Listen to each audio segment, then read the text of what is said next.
It's been a little while since our frantic Lamplight Phoenix day where someone showed off their F&M Lamplight Phoenix Rakdos build and showed us the combo for the first time. The combo is Altar of Dementia plus Lamplight Phoenix. If you have something in your graveyard to start to collect evidence for, which is kind of easy in your Lrien Revealed Street Wraith deck. Um, you can mill your entire library and then your opponent's entire library.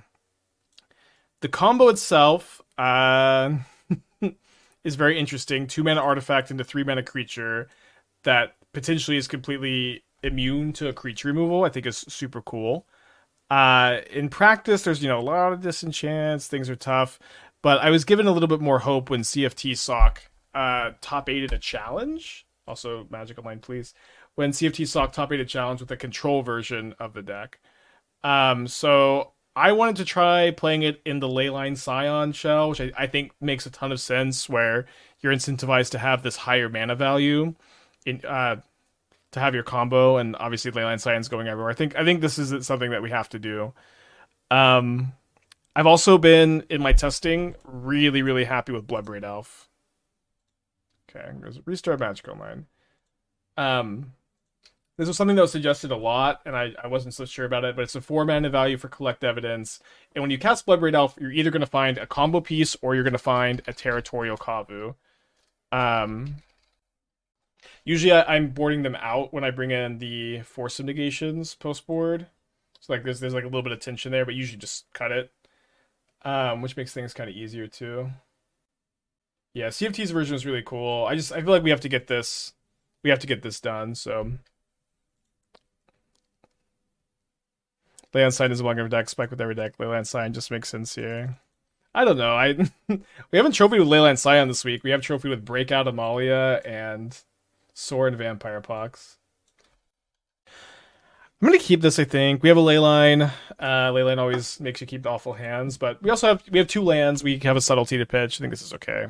Just keep the other Leyline to pitch to Subtlety. King, hi with the 12 months. Thank you. Welcome back. Oh no. Okay, we're on the play, actually. This is like the solo queues where you are always on the draw, and so your hands always look better because you always have an extra card. Opponent's maybe a fan. Flooded Strand's Plains. Ah, Hammer player. Let's let this go. Thank you, King, again for the 12 months. I think I'm just gonna get my other Triome and then play it tapped this turn. I can play my Sacred Foundry untapped, and then I can play Lamplight Phoenix, and then pretty close to comboing. Bloodbraid Elf is more likely to hit a altar than a Phoenix because you've already drawn a Phoenix. That's kind of one thing that's cool about Bloodbraid Elf is you're a little bit more likely to hit the combo piece you don't have than the one you have. Or we're gonna hit a Territorial Kavu. And second Phoenix would be not ideal, but it's got some text on the card. Okay, so hopefully Bloodbraiding next turn if we don't. I guess we can also just draw Altar. Could also maybe hold up. They do put the Stoneforge Mystic on top, but we could maybe hold up Subtlety. So right now we have 11 hits off of this. 4 of them win the game on the spot. And Kavu's also dig pretty deep. So Ornithopter, and then they choose to make a Saga token instead of casting their Stoneforge Mystic. If that's the case, like I know that they have Stoneforge Mystic in their hand, should I just hold up Subtlety? Should I cast Scion of Draco? Should I cast Bloodbraid Elf? I don't know. This is what we came here to do, I think.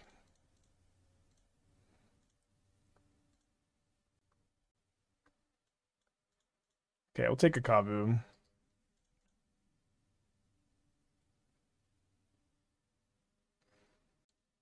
If I'm chumping, it's just with the Phoenix. I think I'll get in with the Elf. I'm okay trading for the construct. Oh, sorry, construct's a 4/4. Okay, they don't block though. Got it. Kylo's reconstruction lets you put it battlefield. Yeah, I was like, we talked about that last time we were working on the deck, I think.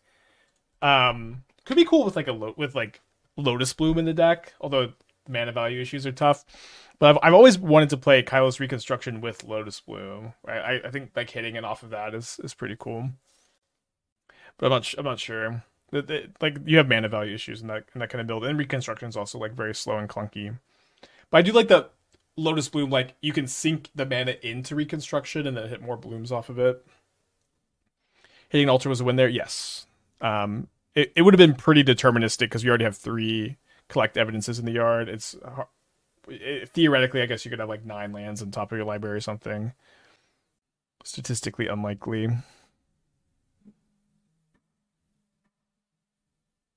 So they have 2 hammers here. Without a Shadow Spear, like I can just Scion of Draco to be good. I'm gonna take 11 probably, or take 10. Jump with a Phoenix, collect evidence. Then I get to Scion of Draco. All right, this is getting in. Worse, I have to jump with this. Punished. Also could have just held up the Subtlety this turn. It just feels like there's so many options.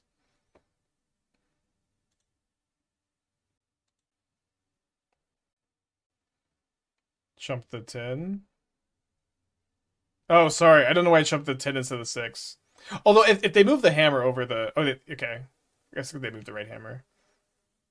Yeah, sorry. Okay. Rewarded. I was actually thinking about this, though. I was thinking about how the 5 damage on this stops them from moving the hammer around. And I was like... It wasn't that relevant, in hindsight.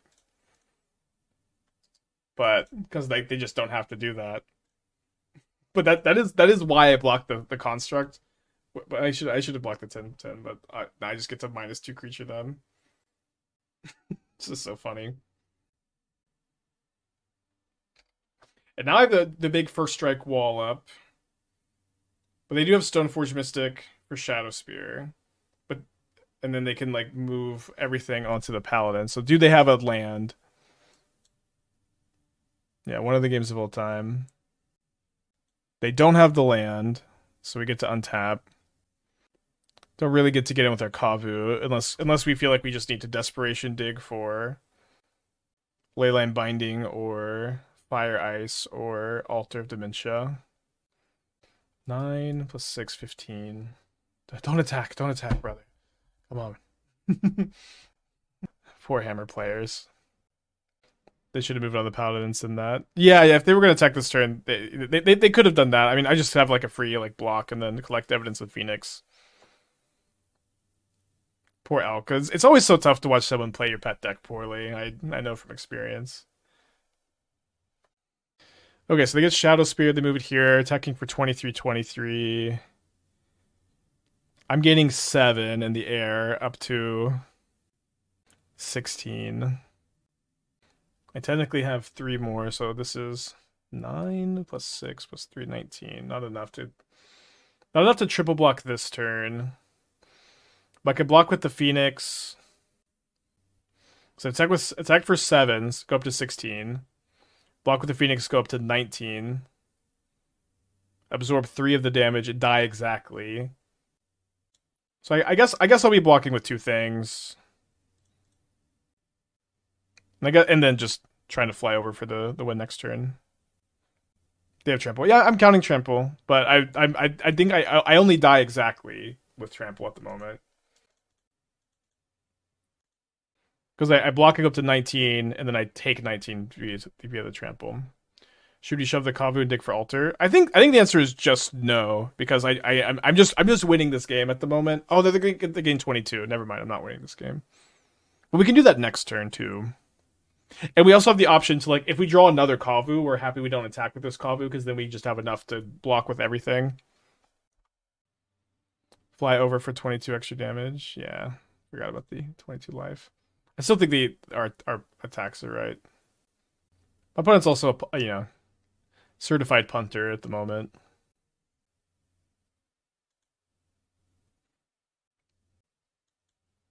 Okay, certified punter.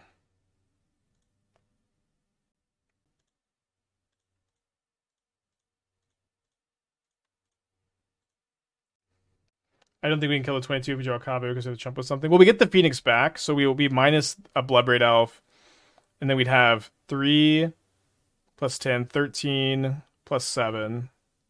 I guess not quite. Should have played the land pre-trigger. Yeah, certified punter. What can you say?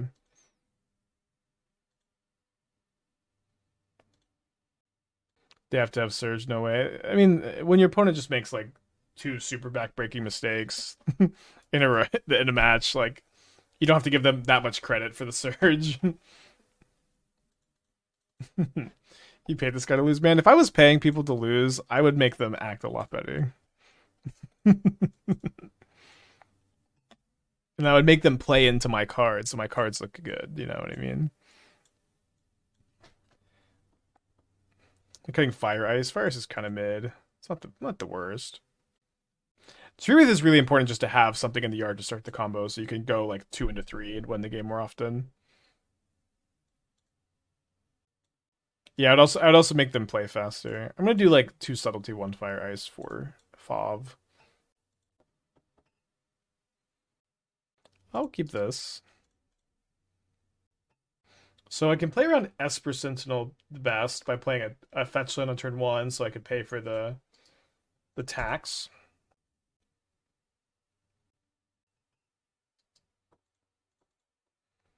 What's the minimum blue card count you're comfortable with keeping Subtlety in? 13? It's low for sure. Because like the card is just like pretty castable. And you have, ley lines that are good cards to pitch, basically always. So they did grab a hammer. I would love to draw a green card. Got a lot of green cards in the deck.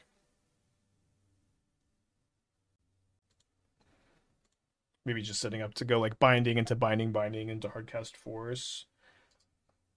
Does feel like I just have too much removal to like need to main phase a binding here.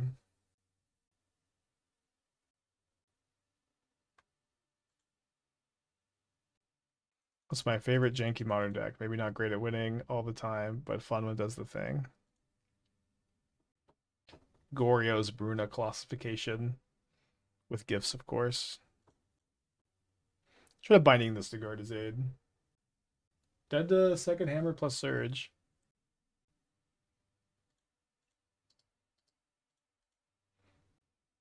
So it used to be you could go Gifts Ungiven for Goryo's Vengeance, Radical Idea, Bruna Classification. And because you just had like 15 Mystic Sanctuaries in your deck, it was really easy to like, no matter what 2 cards they gave you, set up for Goryo's on your Bruna, which would put a Classification on it, and you attack for 25, flying in the air. It was so sick. Not a Titan Esper. Titan Espers are very fun. I think we just main phase binding the Pally. Leyline Binding control. What's not to like? Maybe we could have fetched because of Pithing Needle. They have another Paladin.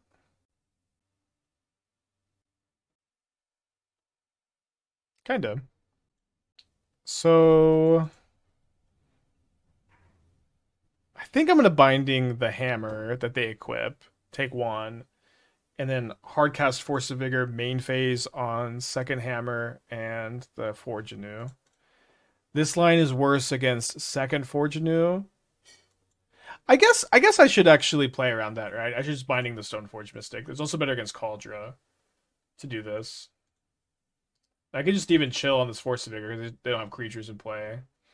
I was thinking about main phasing because I can play around protection spells, but doesn't feel that necessary anymore. There's shock in the breeding pool and go hold up this and Lrien Revealed next turn. Confused why Fire Ice isn't good here. It kills all their dudes when they don't have a hammer on. Yeah, but it's not a super efficient removal spell where. Oh, sorry, I forgot to. I was just responding chat. Where you're not. They got a cryptic code here. Yeah, I needed to do this in response. Oh, they should still equip. Yeah, I'll just now.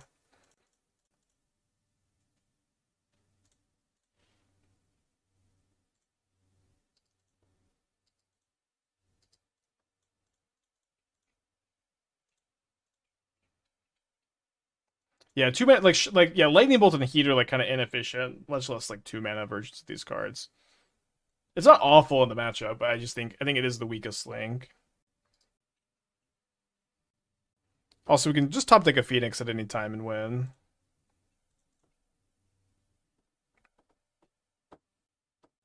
Get a mountain, so casting a Phoenix is a bit easier. Have enough mana to maybe Bloodbraid into one. And play the altar. 4 cards in their hand. So you have 4 Phoenixes to hit, 3 Kavus, and 3 altars. When I was playing off stream, Bloodbraid was hitting like the right piece like every time. Opponents in the tank. Not very easy to lose the game this turn. They'd have to have like Paladin Hammer, second Ornithopter. What's the combo? Altar of Dementia plus Lamplight Phoenix is the combo. If you can already collect evidence for, you have to have something in the yard to already start it, but it's kind of easy in your Lrien Revealed Street Wraith deck. But you get to mill your entire library and then your opponent's entire library. Okay, so they have another Forge Anew. So I'm gonna go down to 1.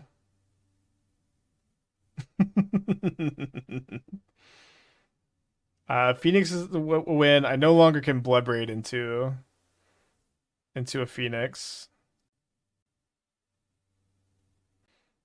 I guess I'm still casting Bloodbraid Elf, and I could chump block if I do hit the Phoenix. It could hit a Kavu too. Yeah, one life point away from winning the game right here. That being said, all I have to really do is dodge a Shadow Spear.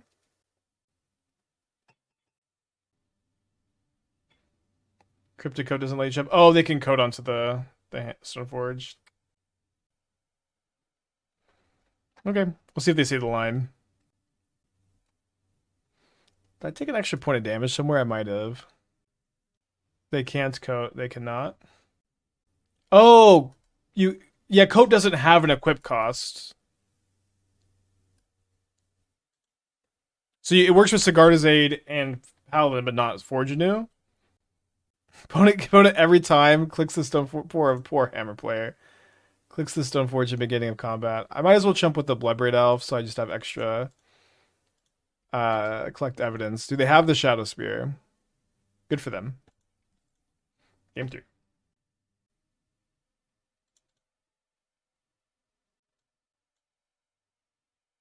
think Fire Ice is a lot better on the play.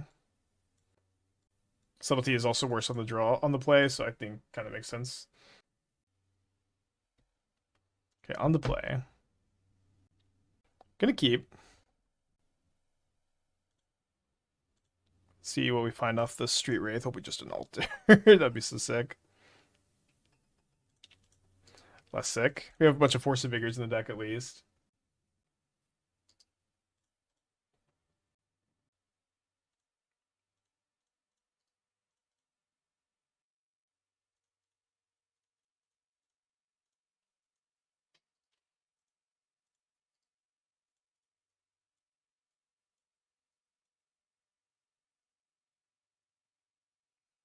Not a bad plan B. Well,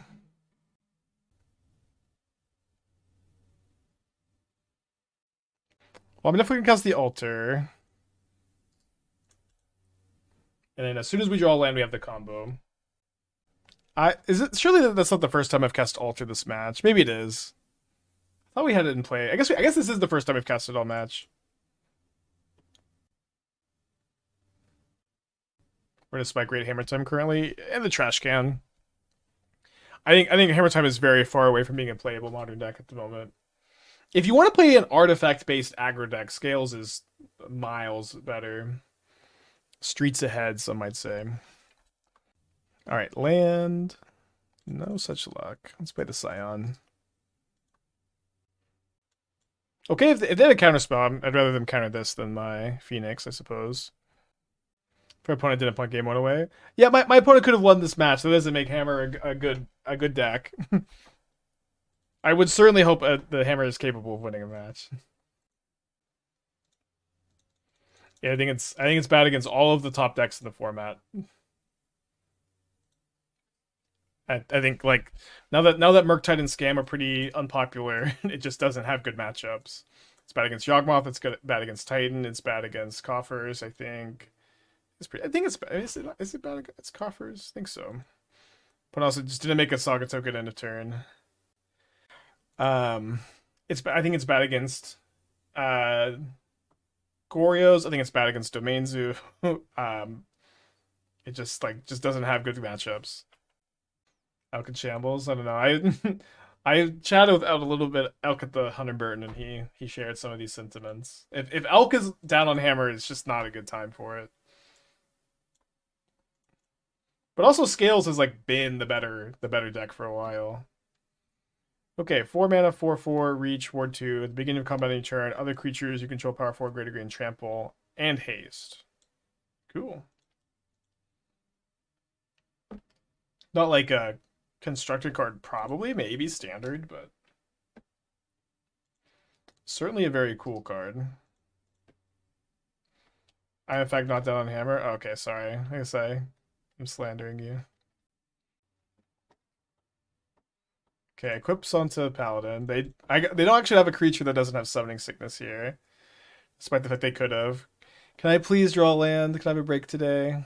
I guess this is a break. I want to do the combo though.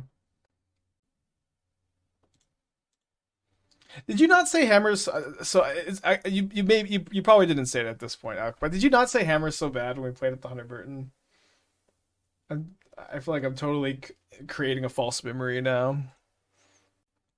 Have you voiced your thoughts anywhere about people saying Modern is now a rotating format? Are people saying that now? One thing, Modern has been a rotating format the entire time I've been playing it. I don't know that Modern has ever not been a rotating format. I've been playing it for 10 years. It has always been a format that changes a lot and evolves a lot, and that's something I really like about it. Is it better to attack first and binding the hammer if they block? They can't block it as Scion is flying. I said Gingerbread is bad. Maybe I'm just false memorying. Okay, I unslander Elk. I'm sorry. Was if Eldraine didn't rotate Modern? Yeah, it's just always been a constant state of change and flux for the entire time I've been playing, and I've been playing for most of the format's history. I guess I'm gonna block and then binding the Scion, the construct after first strike damage. Is that bad? I guess I'll just hold it. Just don't need to do that yet. Can I please draw a third land? I was even good. I kept 2 lands in my opening hand. And I had a Street Wraith too. And I iced? Wait, how many draws have I missed on? 6?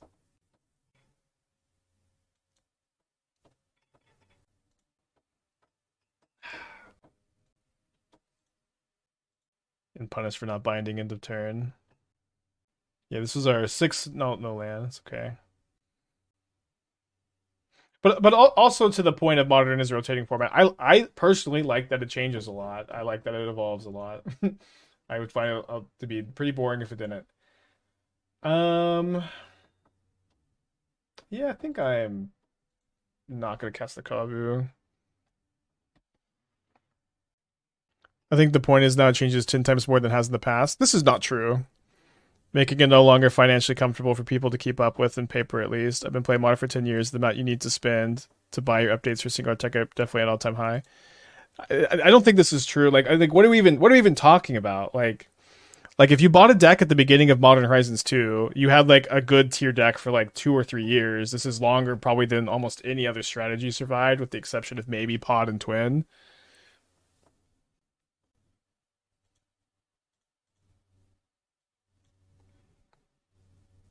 I don't know, like if you remember, especially the era right before Modern Horizons 3, like that was the one. That was the those were the bad times where you had like Modern Horizons 1 to like Call Time was rough.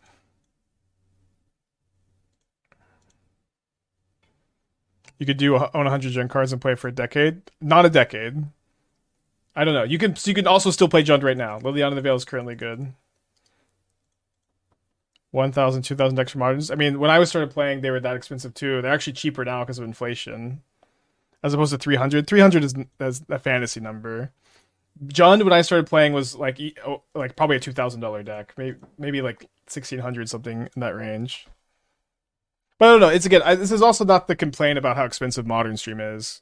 Like modern has always been expensive, and it's usually like pretty uninteresting conversation to talk about how expensive it is now. It has always been like this. Yeah, Tarmogoyf was $100 each. Like, sure, I'm sure there were some decks back then that cost 300. There are still decks that cost 300. But I don't know. Also, like whenever we have these conversations, people are mostly just interested in like confirming their own opinion. But I think that if you wanted to look at an era where like you could pick a deck and play it for a long period of time, this MH2 era has been one of the most like overall stable eras in the history of the format.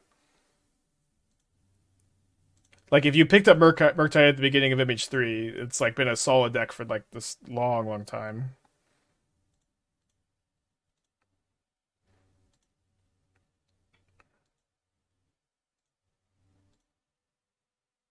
Yeah, Gwyff was $200, and this is like pre-inflation too.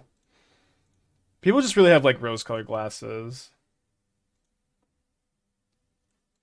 I don't know. You remember like the Oko era, the Urza era, the Hogak era, the Arkham's Astrolabe era, Mystic Sanctuary, Field of the Dead, Uro.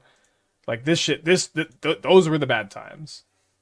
Shit is so much better, literally right now, and just in general. But it's also been like the best week ever for me. I feel, or like, the best week in a long time. Yeah, the Tybalt's Trickery deck, Cascade Valky, companion, pre nerf companion. We're even like there's even like more too, like in this like same year. Your shit was just so bad.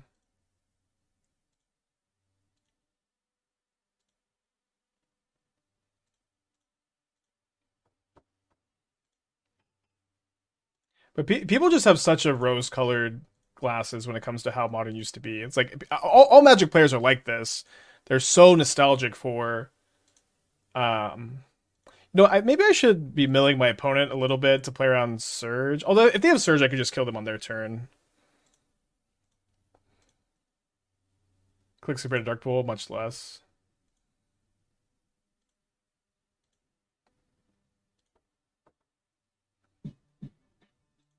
Is Astrolabe era that much worse than Fetch Triumph, Leyline the Guildpact? Honest question. I think so, yeah. It's like Astrolabe was insane with Urza. Like that deck was so nauseating with like Mox Opal and Mystic Sanctuary. It was really tough. But also like you would play like you would get Blood Mooned by 5-color decks. Like you would if you would just get Blood Mooned by 5-color decks, and it was so frustrating. And maybe we'll get Blood Moon. It's much harder to play Blood Moon and Leyline of the Guildpact in the same deck, at least. Um, I think I still don't need to mill this last three. It doesn't matter. Um, where like you can't just like top deck the Leyline and all of a sudden your Blood Moons are good. Like the Astrolabe is so much easier to top deck.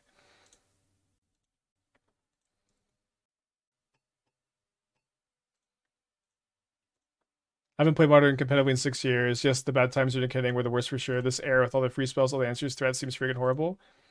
That's okay. It can seem horrible to you. That is allowed. You're allowed to not like modern at the moment. You're allowed to not like all the free spells.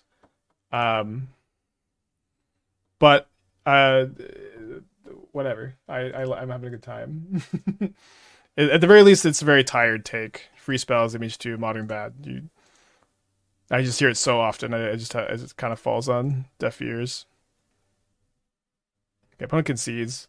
For some reason, it doesn't feel like we have enough because we have so much in play already. Actually, 3, 6, 9, 12, 15, 18, 21, 24, 27, 31, 34, 35, 37. Okay, we did have enough. Okay. The most persuasive way to start your argument about the current state of the format is I haven't played in years. yeah.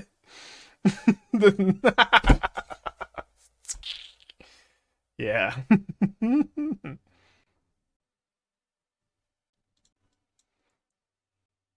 But also, again, it's like to some extent you can't control it. Like modern I think is really good right now. It's the best it's been in probably 6 months to a year. I'm having a great time. Um, right. I'm, of course, by no means requiring anyone to have fun with their lives, but I can't make it good. I can't make it bad. It just is or it isn't. It's as good as it is. And if it's not fun enough, I won't play it. You know what I mean? Like you can either be like, modern's the best it's been in a year. I'm gonna have a good time play it, or you can be like, free spells, MH2 for years and years and years. You can go free spells, MH2, modern expensive. It's got to be just so exhausting to be one of these modern complainers. I don't know.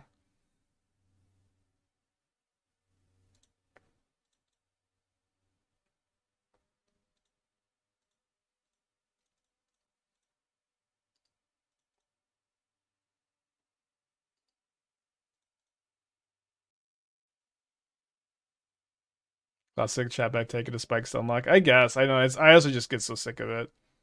Oof. All right, game two.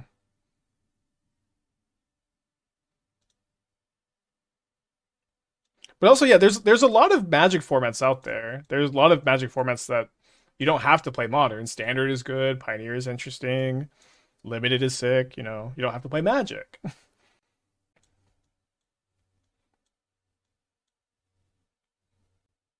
Yeah, CFT Sock is so crazy. Yeah, I think I'm just out the Fire Ices for the Force of Vigors. Don't want the Dead Guns.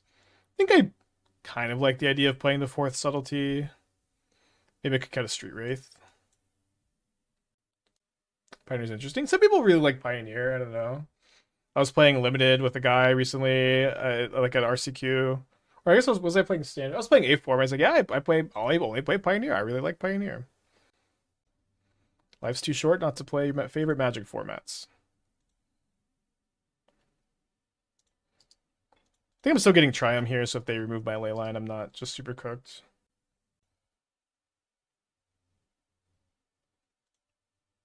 Yeah, there's Disney card game. There's Outside.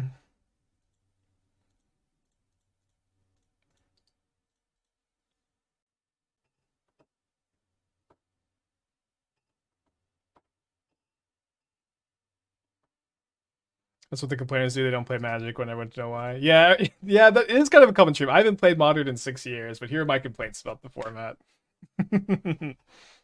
I guess I'm doing a bad job of showing off how fun it is at the moment because I legit think that like the last 2 weeks have been just chef's kiss, like as good as it gets. Magic.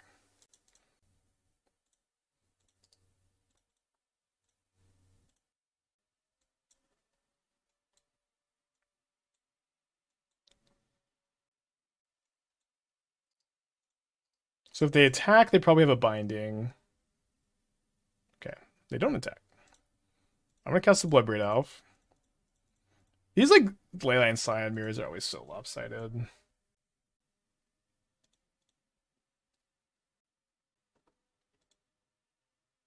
I'm excited my challenge deck. I don't think I have yet, no. So we get to loot away the extra altar now.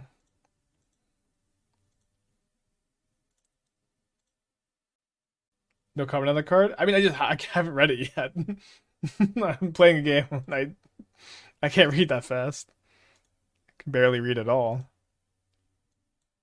Okay, whenever an aura you control becomes attached to an online permanent with the opponent controls with mana value less than or equal to the aura's mana value, gain control of that permanent for as long as that aura is attached to it. Wait, can you abundant growth your non-land permanent? Okay, I was like abundant growth, steal land.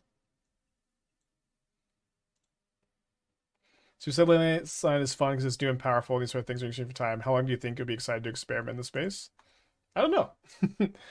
At least until the new set comes out. The new set has like tons of cool stuff. Um, I don't know until it's not interesting anymore. I'm still having a good time playing with and against these decks though. If I'm not playing a Leyline Scion deck right now, I'm playing a deck that has a good matchup against these cards, and that has been like a super good formula for me at the moment. It's not always like this, but if I'm not playing Leyline Scion, I'm playing like a bunch of Edicts or Pick Your Poisons, or I'm playing a deck that just kind of ignores this strategy, and that has just been. We've been winning a lot lately. We have been winning a lot lately. I'm actually I think very happy with like Leyline and Scion being like the thing to beat at the moment. It feels like a really good like thing to be at the top, where it is just your sideboard cards can be really really good against it, and you can ignore it as a strategy. When you compare this to like Murktide being the top deck, Murktide's kind of easy to beat if you want to, but not every deck can just be good against it if they want it to be. Grief Scam was like kind of the worst thing to be like at the top. And I think to some extent same thing with like Cascade cards, because it's just those decks are just so resilient, so hard to like interact with. Grief Scam especially because it's like you just board in cards that are good against it and they just take it with the Grief Scam. This has been really good for me. To be like the thing to be doing.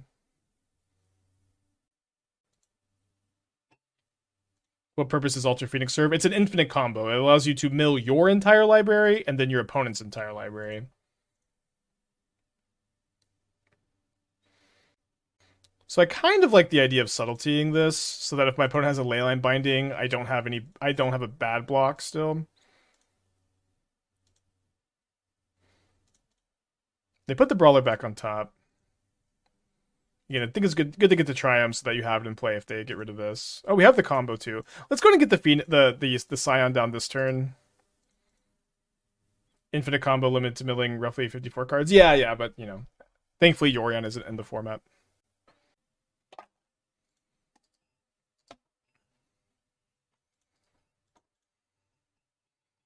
Okay. Feeling pretty good. Alright, feeling very good. Especially because if my opponent has a Leyline Binding, they're targeting my Scion.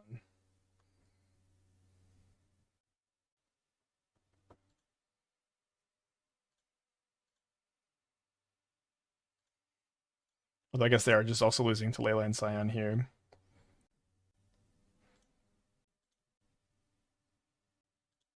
So there's nothing they can really have for a Steam Vents, I think, that affects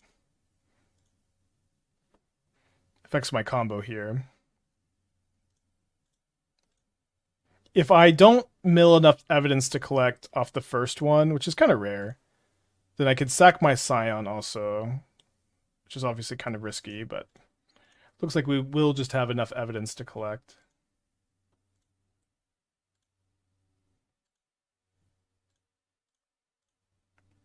It's really nice. It's just a two card infinite combo that doesn't get that is 5 total mana. You don't have to untap with either card, and you're completely resilient to creature removal. The combo has just always really been so fascinating to me.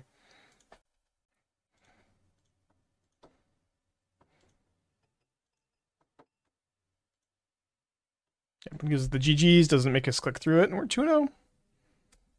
Although probably should have lost that hammer opponent. I don't understand the combo.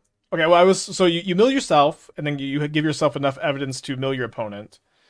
Is there anything I can do to help you understand the combo? I hope that comment had no disdain in it. I annoyed me so much today.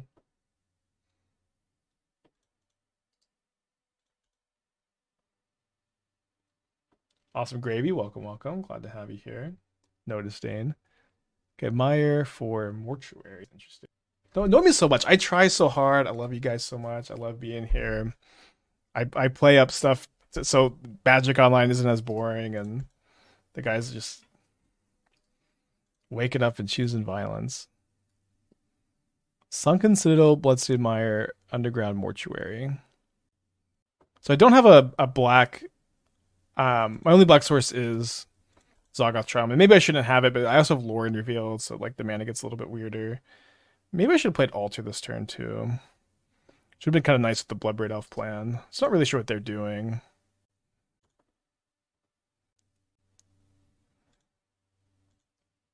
So I want to get a Steam Vince here so I could cast a Lamplight Phoenix that I draw.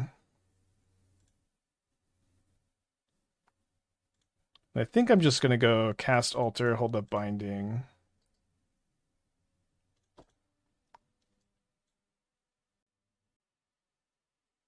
Main deck Terra Sundered. Okay, let's discard Lrien Revealed, I guess.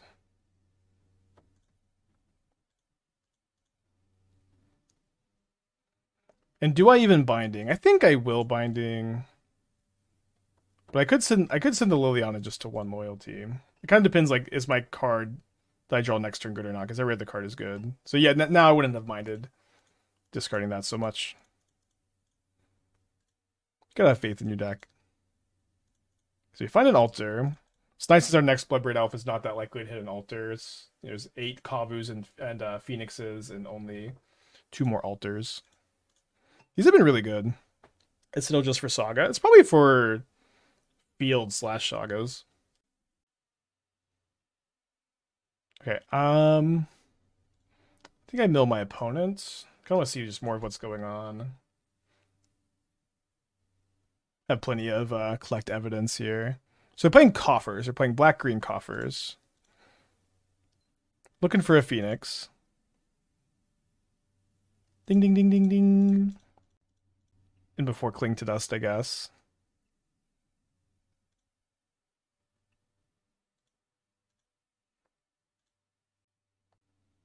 Can you imagine? The combo is sick. It's just 5 mana, 2 cards, you're dead. Don't have to untap with anything. Doesn't matter if you have Fatal Push Up. Purpose of Basic Plans and Calibrate Blast Side, where you bring in its Blood Moon deck so you can Binding a Blood Moon. Okay. And they know that they're familiar with the combo, so they give us the GG. This build has definitely been looking better than any of the other ones I've played so far in my off-stream testing. I really wanted to take my time with it to come back with it on stream, because those first couple drafts that we brewed on stream were rough. The CFT Sockless is really good too, I think. The one that top 8 at the challenge, the control build. So my opponent's playing Coffers, black-green Coffers, main deck, Tear Asunder. There was another green card we saw, right? Maybe I'm misremembering. They also have Liliana of the Veil. I guess they don't have... They could be like a Pox deck, maybe like Lone Pox. But my build looks pretty good. I think I'm just going to cut the 4th Fire Ice for the 4th Subtlety at the moment. Usually when I bring in the Forces, I cut the Bloodbraid Elves. What happens if you mill your own deck? Then you milled them. So you've milled over enough evidence to collect to mill your opponent for like 54-ish, 51. It kind of depends on how much you draw and how much they, what else has happened in the game.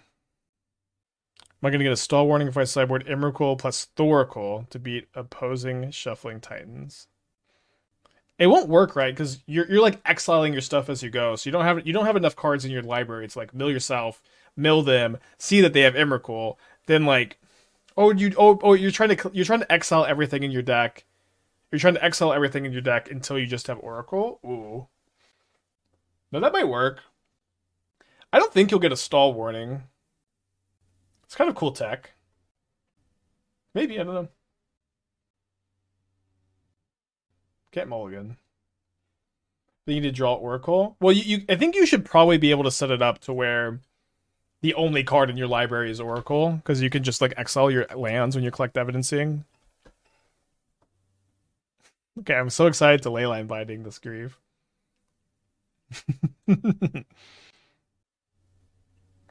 I was told you need to advance the gameplay at some point, and you can't say, I'll do this loop until Thoracle's left his last card. Yeah, but it should be pretty fast. It should be pretty fast. And you're also like exiling cards from your library, so like, is that affecting the game enough? It really you don't you only have to go through your deck once. I would be really surprised if like you're doing your loop, just exiling your library to set up for Oracle, and your judge is like, no, you can't finish this like 60 turn action sequence. I mean, it's a lot of actions, but I'd be surprised if they just stopped you. It's not as bad as like the Four Horsemen ruling. On Magic Online, you would have plenty of time to do it too.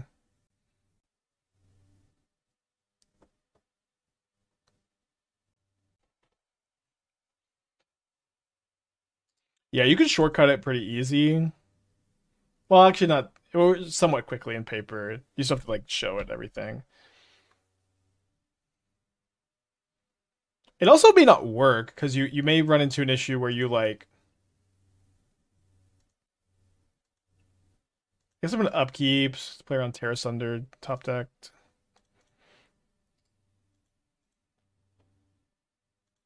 Horseman ruling. It's different though because you're like exiling stuff, but you may like mill over your Emrakul, right? And then yeah, if you mill over Emrakul,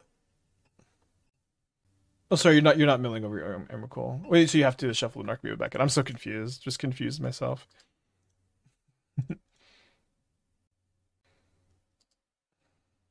But if you mill over your Emrakul, I think you just can't continue to combo most of the time. Boom.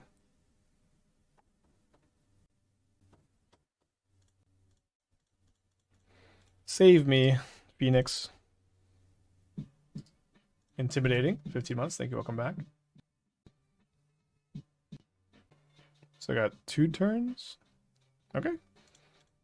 This is somewhat likely to hit a Kavu or a Phoenix. The Bloodbraid Elves have been really good. I know I was really resistant to them in other versions, but after testing them off stream, I've been liking them a lot. Although off stream they were also just hitting. They're just hit every time. Nice grief scam, dude. You're cooked unless you have something. Also, Phoenix is just good against these black decks for the most part. Surveil, Cling to Dust there. It wouldn't be enough to escape, I guess.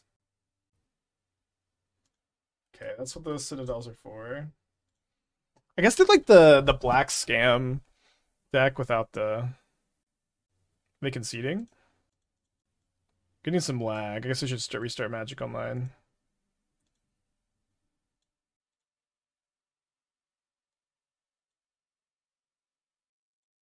So my opponent knows about this combo, and they haven't conceded.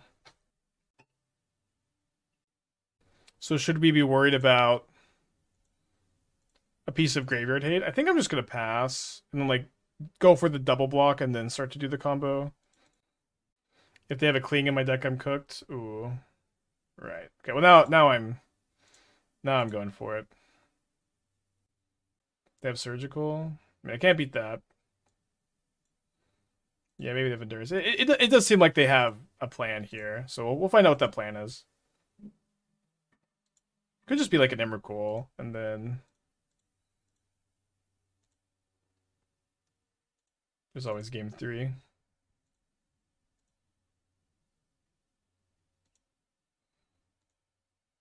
But again, they conceded to this, really fast last game.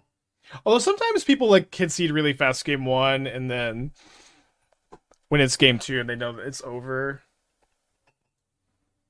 that they take more time. New Modern Brew, wonder if I have 4 copies each of Guildpact Scion Binding. I don't know, brother. I'm combo killing with Lamplight Phoenix. Give me a break. We've also, again, we haven't trophied with Leyline Scion this week, I think. Well, this may change this league, but we were 9-1 with Amalia breakout yesterday. We were 10-3 on Wednesday with Sword, Smallpox, Vein Ripper. Give me a break. Okay, let's get a Lamplight trophy prediction. Again, the card quality of this one is obviously just so high, which is pretty exciting to have such high card quality in a 2-card combo deck like this. I think game 1, I'm just going to prioritize spending less life points and play Steam Bins tapped, where it's just less likely that this gets got. Although the opposite is true. If they put their own Leyline into play, then I want to play around their binding on my Leyline. Do we trophy every other day this week? I don't think so. You prefer this over the Enchantress version? There's no Enchantress version of the Altar Phoenix deck. This is an Altar Phoenix deck, not a Leyline Scion deck. Comparing this deck to the Leyline Scion Enchantress deck, I think is silly. Just so different. Just like comparing a block of wood to a tomato. Tinker, 14 months. Thank you, welcome back. Do have to combo Emrakul Trigger, finish combo 4. On the last likely Phoenix, you exile your graveyard except Oracle when. Yeah, okay. Just respond to the Emrakul Trigger. I guess that works. My opponent goes Grief Pitch Living End after mulling to 5.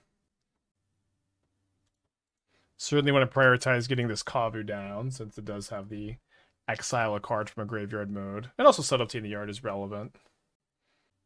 It would be great if I could win this game without showing them the Lamplight combo.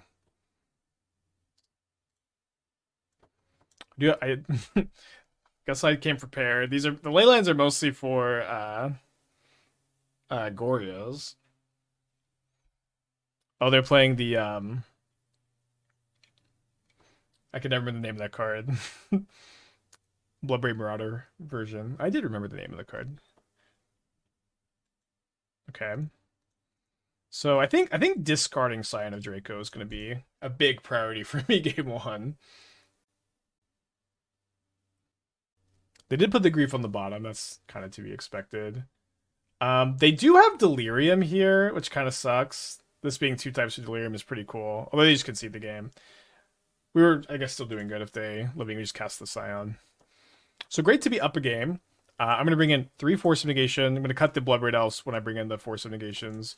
Which we could find a better plan here. I just kind of feel like Force is good enough to like have access to. But I could feel differently. Fourth Subtlety could be better against this build than it is against other builds. It feels like okay to sideboard like this. Mulligan somewhat aggressively to a Leyline. Maybe I should cut Leyline Binding for Fire Ice, have more blue cards. Binding is not that good. I think that makes sense. We do have 19 blue cards now. Yeah, 15 is a little low maybe with 7 pitch cards. Wouldn't you need 2 Phoenixes to respond to your Emrakul trigger? Well, I would think that you could stack it to where you could let the Collect Evidence resolve before the Emrakul trigger, but that might not be the case. Yeah, Phoenix is a good grinding card in some matchups, not all of them. Mostly against like the black decks. There's a lot of black decks at the moment, though. Tinker again, think with 14 months.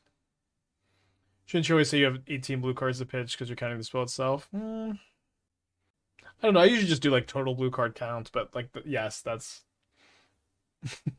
I say I have 19 blue cards, and then mentally, you don't do the math for the other one. You can say it's just less words. Why do more words when less words do trick? It's collect then mill. Phoenix will be in play when it hits there. Okay, good. Yeah, so you could play your own Emrakul and your own Thassa's Oracle in the sideboard if you're worried about opposing Emrakuls to stop your combo. Which at the moment, I don't know how many Emrakuls are in sideboards, but that's an interesting play. This plus Mist Hologriffin. Oh, I know what Mist Hologriffin does. Do we got 2 Leylines? Plus all the blue pitch spells.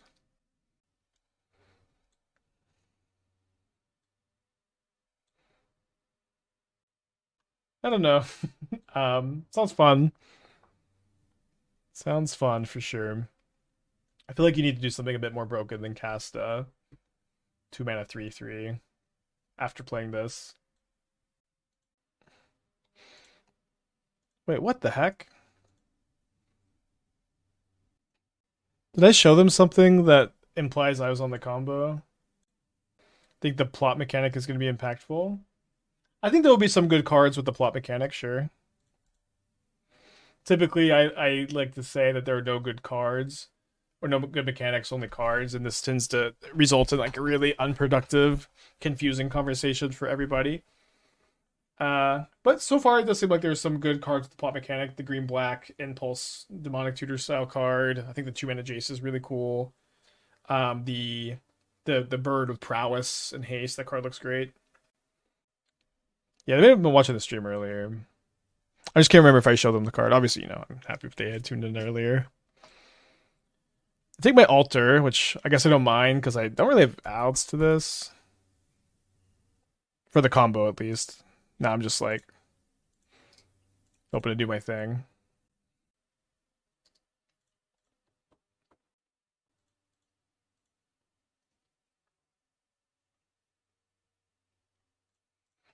Dude, we're also a Street Wraith deck against Living End. I just read that part of this, although not as relevant here.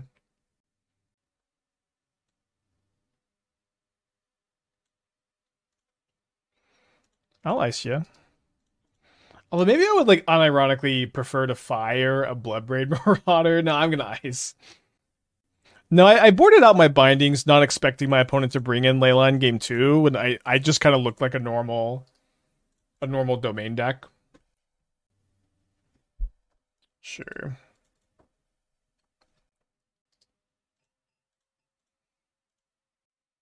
But yeah, we're just gonna draw a Scion or a Kavu or, win the game with one of these. Please, Subtlety. Unsocial Coast with the 2 months. Thank you so much. Welcome back. Yeah, I'll take it.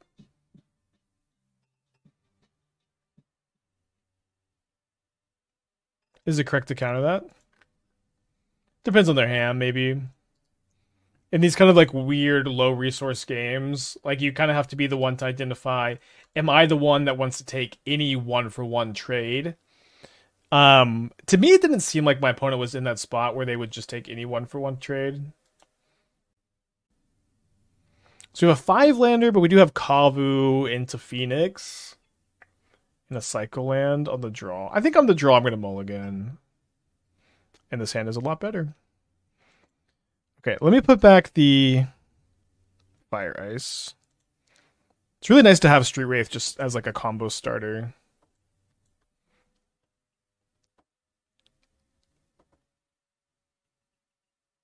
Bowmasters is getting better, I think, but I think it's not quite there. I'm just so excited to play it in this kind of deck when it doesn't have that much synergy. It has a little bit of synergy. The token, I guess it has a good amount. The token taps for mana, counter for Cauldron. But I would just want to be more of a Cauldron deck if I was going to be doing this, or more of like a Colony Garden deck. And I haven't exactly figured out what that looks like, I guess. Like being more of a Colony Garden deck. But I'd like to figure it out. What black and creatures make you more than Cauldron? So like playing like the Priest of Fell Rites builds, that would probably be what that looks like.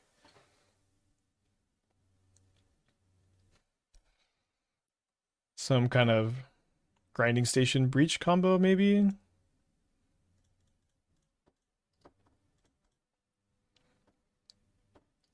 Remember when I almost kept that 7? So again, a lot of loose thoughts on an archetype that I've kind of struggled with because I just think that other build we have is so tuned. Okay. I'm gonna cast the Phoenix.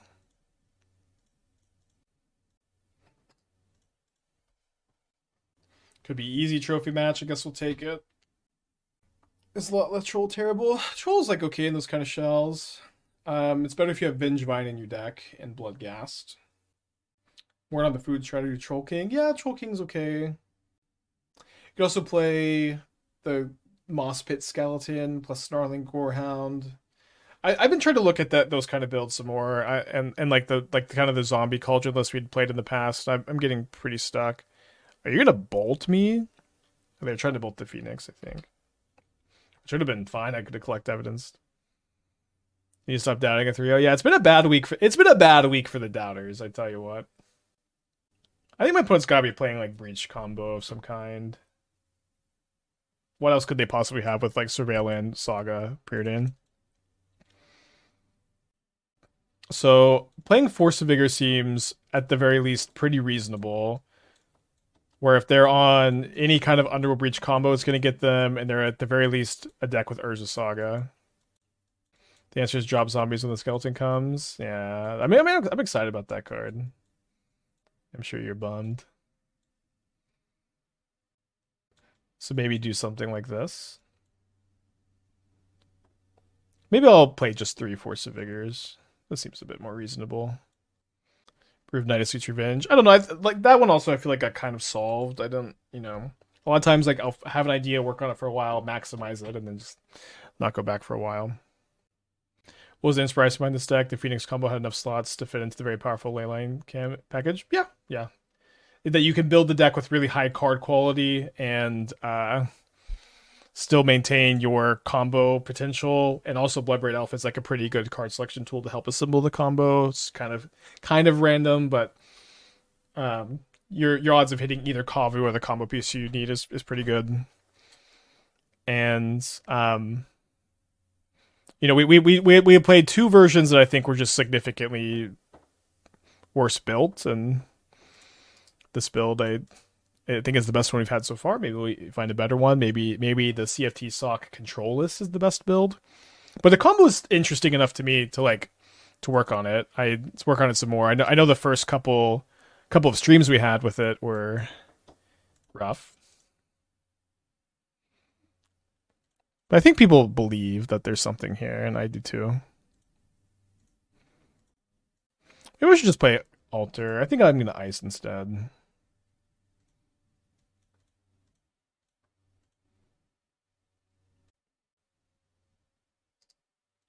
These bindings are castable at least. There's an Urza Saga. I think I'd rather them make a Saga token than Force of Vigor on their upkeep than do something else. View in the dungeons. Oof. Didn't draw land. Could be right to cut the Kavu to make Bloodbraid consisting of fun and combo pieces. I think the Kavu is nice because you're hitting Kavu off Bloodbraid is really good. It gives you a much better plan B. It digs you better. It loots away. You have to play Kavu. You have to play Kavu. The combo is also not always good because your opponent will have lock pieces sometimes, and all you want to hit is a Kavu.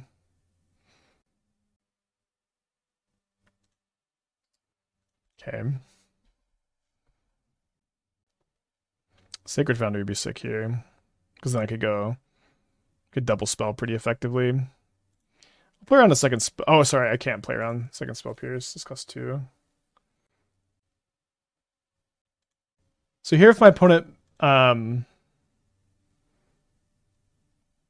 yeah, sorry, I'm just never forcing this in their upkeep. Is the juice worth the squeeze? Okay. So saddle 3, whenever saddle need to use combination player, target instant sorcerer gains flashback. The flashback is 0 if it's saddled. Saddle 3 is pretty tough, and also to hit your opponent with this, be able to saddle 3 and have something big in your graveyard to cast is tough, although maybe not as tough since there's Lrien Revealed in the format. Should I Force of Vigor this Haywire Might now before my opponent could play a green source? I think I'm gonna not. There's a somewhat reasonable chance they just play an Urza Saga this turn and don't find a green source. And if their green source is probably a fetch land that I could respond to. What is saddle? It's kind of like Crew, but instead of they found Shadow Spear. It's kind of like Crew, but instead of it turning the thing into a creature,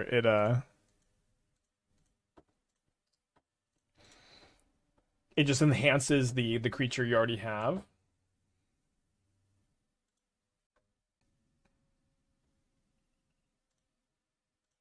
Great draw.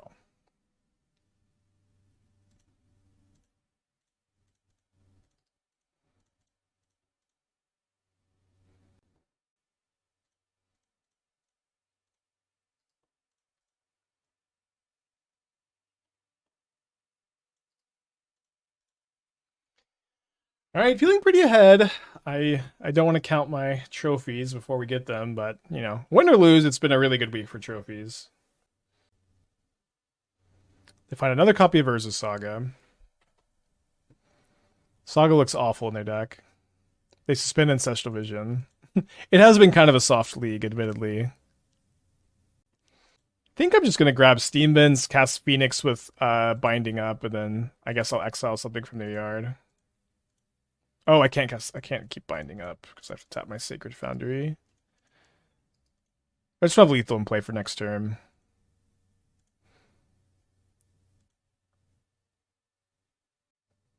Phoenix is probably really good against them, to be honest.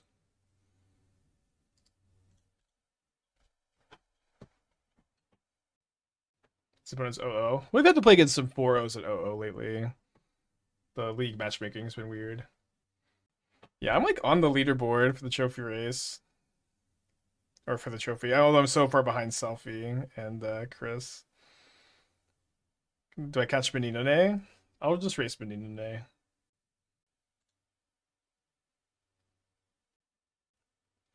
So they bolt my Phoenix. Basically, just taps it. The perfect draw. What do I face this league? I face a pretty bad hammer player or a new hammer player. We placed Domain Zoo once. Wait, whatever this is. I can't remember. We've been winning pretty fast too. We played against like black green scam.